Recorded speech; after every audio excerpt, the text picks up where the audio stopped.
Beberapa waktu yang lalu, saya terusik dan kemudian terdorong untuk menjawab sebuah pertanyaan dari seorang teman saya berkaitan dengan nilai penebusan dan pelunasan hutang dosa.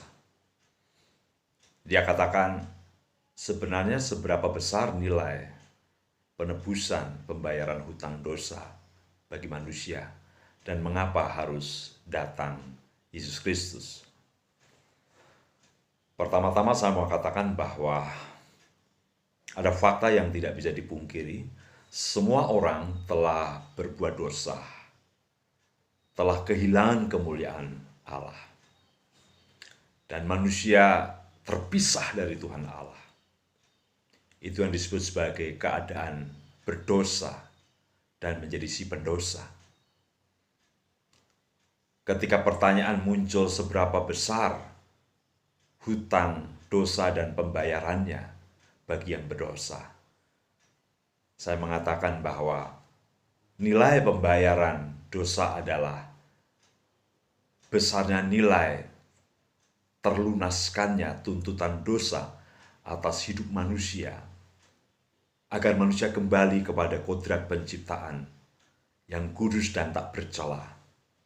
Saya kira bukan manusia harus kembali menjadi sama seperti Allah, karena manusia gambar dan rupa Allah, tetapi kembali kepada manusia yang diciptakan menurut gambar dan rupa Allah.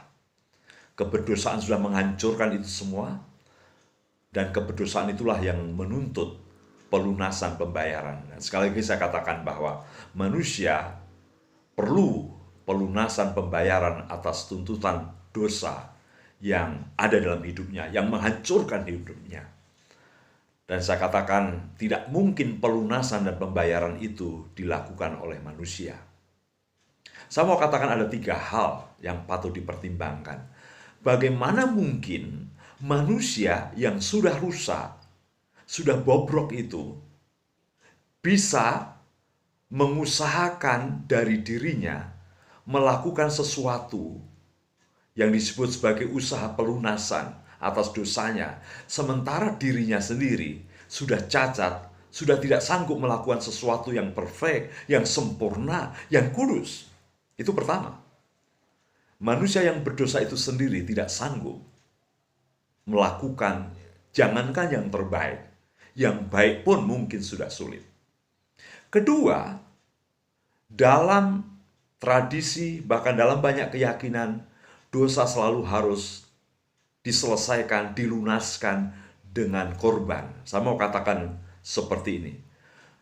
Ketika kita melihat dunia ini merosot, manusia merosot, bahkan segala-segalanya merosot, maka media, entah itu domba, benda, alat apapun yang dipakai sebagai korban, alat pengimpasan dosa manusia, itu pun sudah cacat. Bagaimana mungkin media, sarana korban, alat korban yang dipakai untuk korban itu bisa memberikan pembayaran yang lunas kalau sudah cacat? Yang ketiga,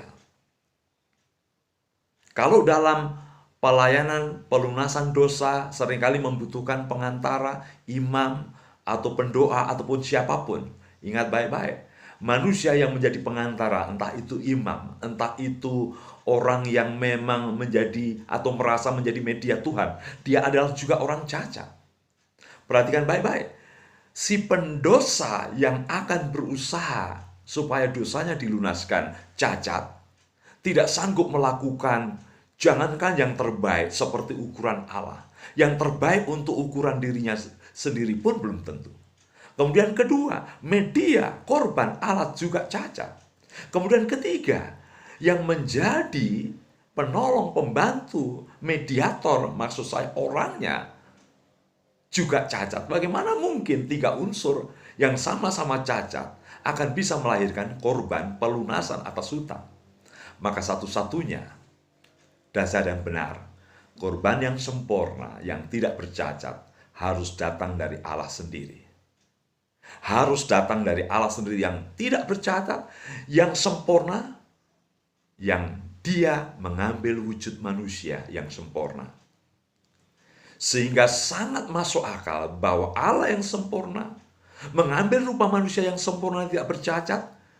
Karena dalam 1 Petrus pasal 2:24 jelas sekali, Yesus tidak berdosa, tipu daya tidak ada dalam dirinya. Dia tidak bercacat. Jadi sangat masuk akal bahwa korban seperti yang dituangkan Yesus, yang diungkapkan Yesus di atas Kalvari, jawaban terbaik menghadapi manusia yang cacat, yang korbannya cacat, yang membantu untuk pengorbanan pun cacat.